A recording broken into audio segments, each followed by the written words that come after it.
Dans cette capsule, nous allons voir comment faire un bilan de force. Dans un premier temps, il nous faut définir le système et le référentiel.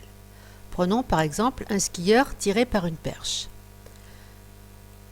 Le système étudié sera l'ensemble skieur-ski-bâton. Le référentiel d'étude sera le référentiel terrestre. Et on associe un repère à ce référentiel en 2 ou 3 dimensions. Ici, le mouvement étant dans le plan, on n'aura que X et Y. Ensuite, il nous faut identifier l'ensemble des forces extérieures qui s'appliquent sur ce système.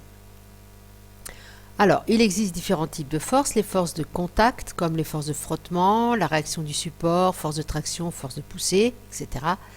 Et des forces qui s'exercent à distance, comme la force de gravitation, le poids, la force électrique. Donc ici, dans le cas qui nous intéresse, nous avons comme force le poids du skieur, la réaction du support, les frottements dus à l'action des skis sur la neige et la force de traction de la perche. Il nous faut maintenant noter les caractéristiques de ces forces. Et donc, on doit indiquer dans un premier temps sa direction, son sens et sa norme. Une force étant définie par un vecteur.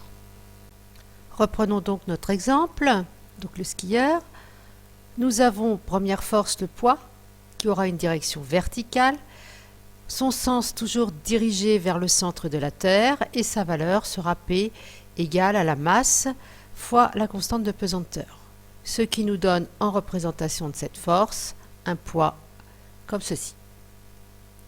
Nous avons ensuite la réaction qui est toujours perpendiculaire au support, dirigée du support vers l'extérieur et de valeur R.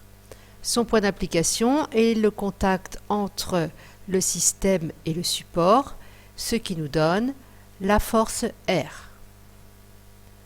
Ensuite, la force de traction, donc sa direction sera celle de la perche, vers le haut puisqu'on a ici une traction, de valeur T.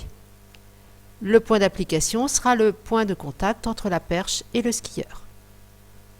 Et enfin, il nous reste les frottements qui ont eu la direction du mouvement, mais de sens opposé au mouvement, et de valeur F. Son point d'application sera le centre de contact entre le skieur et la neige, et donc dirigé à l'opposé du mouvement. Voilà, maintenant on peut aussi déterminer les coordonnées de ces vecteurs en réalisant des projections suivant X et Y.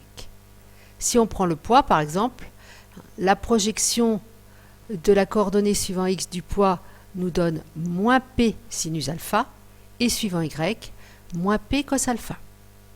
Pour la réaction, la totalité de la réaction est suivant Y, donc Rx sera égal à 0 et Ry sera égal à R. En ce qui concerne la tension, nous avons suivant X T cos bêta et suivant Y T sinus bêta. Et enfin, la force de frottement qui est opposée au mouvement est totalement suivant X, donc Fx va être égal à moins F et Fy sera égal à 0. Il vous reste maintenant à travailler vos bilans de force avec l'activité et les exemples qui suivent.